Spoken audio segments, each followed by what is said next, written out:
So here are 3 tips that will help you make the most of this Ramzan.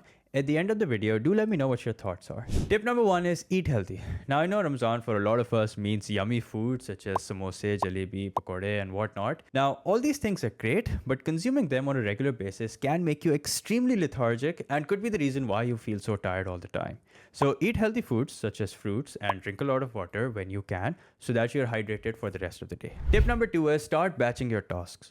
Now, not every task requires the same amount of physical or mental energy. So here is what you can do. Categorize your task into 2, one that requires 100% concentration and the other where you can do away with 50% or less, and schedule them according to the state of your mind. So for example, let's say you have to cover a topic which you don't really know much of already. So this is a task that should be done during your best hours. Compared to, let's say, you just want to solve some questions for practice or complete your homework or submit an assignment. So this is something that can be done at any other time of the day. You don't necessarily have to be so active for it. And here's tip number 3. Socialize less and contemplate more. Now, Ramadan is a special month. I mean, there is a spiritual vibe to this month which is unlike any other.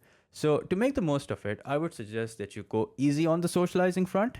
Instead, take some time to think deeply about where you are in life, what your objectives are, and what your priorities are, and think about all the ways you can spiritually align them. Think about all the ways that you can go out of your way to help people, and while you're doing that, don't forget to be sincerely thankful for all the blessings that you have in life.